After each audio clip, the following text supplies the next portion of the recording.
Assalamualaikum warahmatullahi wabarakatuh. Oh, dumugi pundi wibawa nggih. Ngaten. Monggo rening wibawa menika kala wonten tigang tataran. Ingkang sepisan wonten wibawa asli. Wibawa sepuh.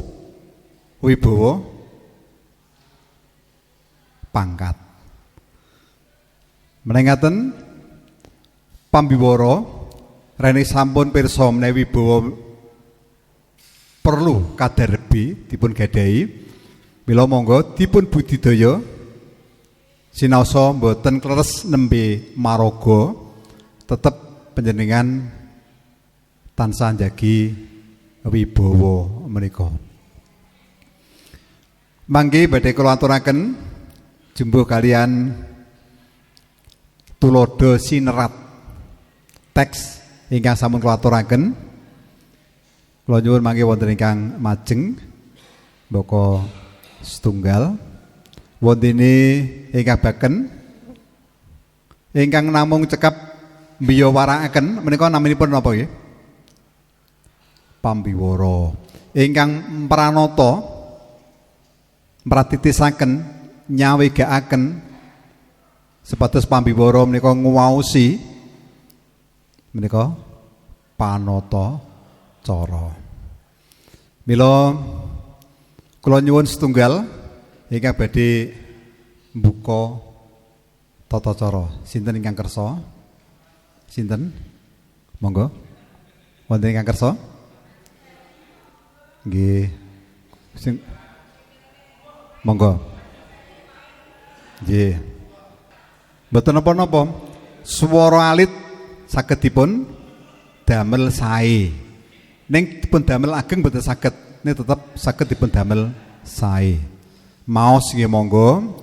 Ingkang sampun hanggadhahi apalan nggih saged. Perlu dipun iringi gending napa mboten perlu? Garingan rumiyin? Ngoten nggih monggo. Tulodo paningsetan nggih. Sanesipun mboten namung wasis napa nika ngaturi nduding kancane nek panjenengan tetep ngasta ore-orean. Nggih, nyateti menapa-menapa ingkang mboten pas. Monggo saking lagunipun ucapan wirama lajeng patrap maraga menika mangke nyateti. Wah, wonten ingkang rongeh. Wah, tasih keder, tasih keceritut pamenipun. Nggih, pacuryanipun tasih ketinggal kirang kirang merbawani menapa tasih ketinggal ajrih. Monggo, mangke dipun serat menapa kemawon saged. Monggo. Gladen nggih niki ampun sami nggujeng. Monggo gentosan mangke.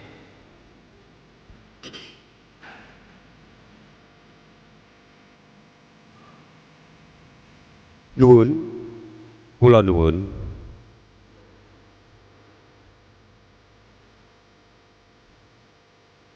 Assalamualaikum warahmatullahi wabarakatuh.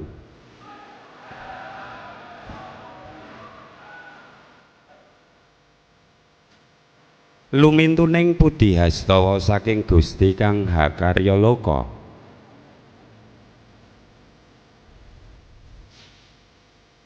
Ingkang sampun peparing ambabar gumelaring kabagas kewarasan miwah kawilujengan. Mugi tansah tumedhak tumanduk kajiwa kasarira sumandang-sumanding sumanda ing jiwangga panjenengan sedaya dalah kula waradin sagung dumadi.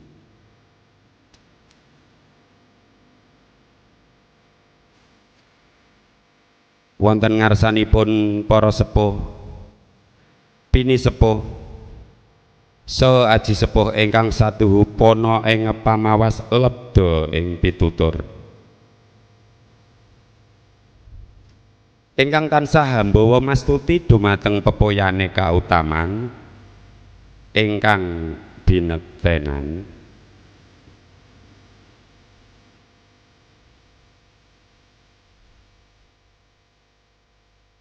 Para duta saraya saking kadang calon besan Sutrisna ingkang satuhu bagya mulya.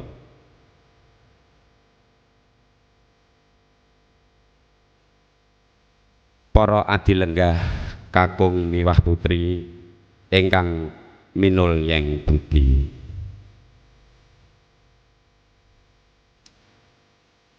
Saking keparengipun Bapa Harjuna sekalian sumarambah para kulawangsa ing kalenggahan punika kula piniji minangka pambiyawara wontenipun upacara pasrah pangampining upakarti paning seting lamaran miwah liru kalbika kinarya jejangkeping tata cara palakrami badhe dhawuhipun Nimas Ayu Rara Pergiwa Yoga Putri Kinasih Bapa Harjuna ingkang pidalem ing Madukara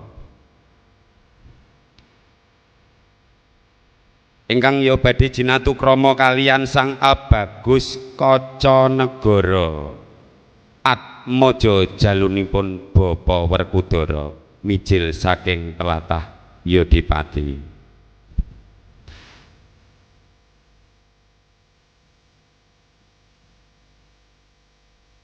Namung saderengipun sumangga panjenengan sedaya sami kula dherekaken hanunggulaken jangga hanganglungaken mustaka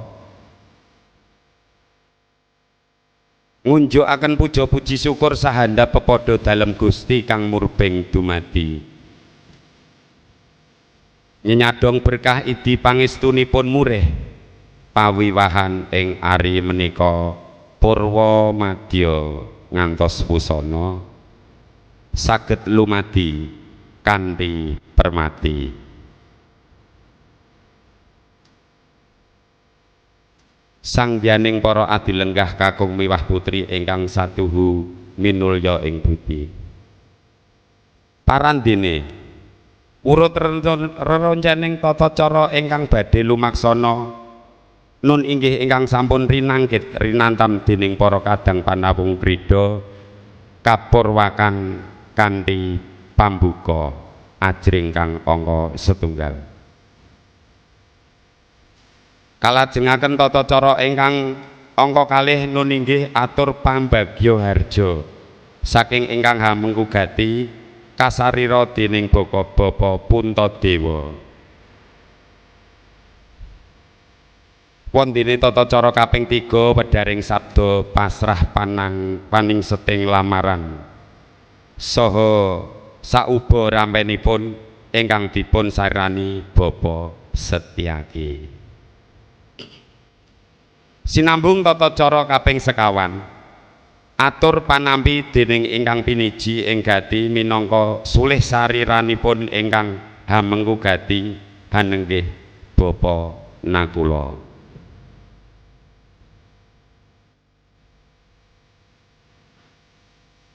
Tata cara kaping gangsal nun inggih paragan sawetawis lung tinampi sanggan upakarti paning seting lamaran. Wondene tata cara kang angka 6 liru kalbika rukmi. Sumusul tata cara kaping 7 puja hastungkara hanenggih puji donga ingkang dipun pangersani Eyang Wiyasa. Pinangka tata cara kaping 8 pitepangan kulawarga saking ingkang badhe bebesanan. Wondene tata cara kaping 9 sumene. Kawawas cekap denira sumene angaturaken rantamaning tata cara angka sedasa hanenggih atur pamit kondur dipun sulihi Bapa Setyaki. Sumambung atur sugeng kondur ingkang kajibah tumanggap pangandikan nuwun inggih Bapa Sadewa. Sapurnanipun sabda pamitan saha wangsulan Ibu pamenggugati ngaturaken angsul-angsul pinampi ibu calon besan. Sumusul tata cara kaping 11 tandha yekti paripurna tinengeran kanthi panutup. Kacihna kalemun pamenggugati sekalian sampun kawistara nguntapaken calon besan ngantos dumugi koringajen. Lajeng jawat asta kalian sedaya para tamu sinartan ngaturaken sugeng kondur.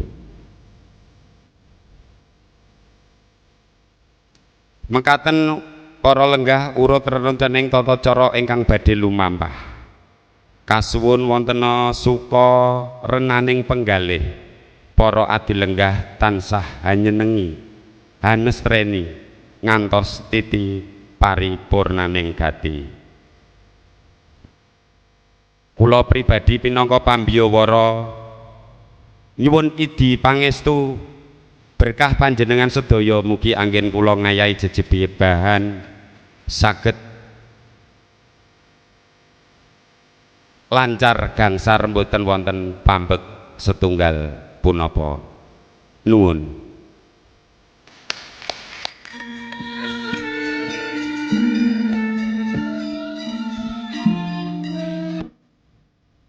Nggih. Matur nuwun. Keplok malih nggih.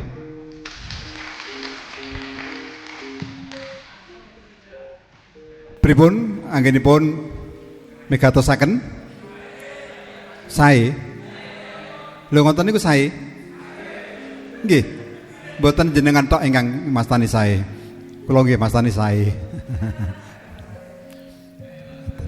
Kinten-kinten wonten ingkang kirang menapanipun? Menapa? Oh, penekanane kurang petekan Mas. Cara bata ngoten mangke gampang pedhot nggih Mas. Menapa yang kirang? Nggih. Penekanan kata-katane niki tasih kirang. Upaminipun. Upaminipun pas napa niku?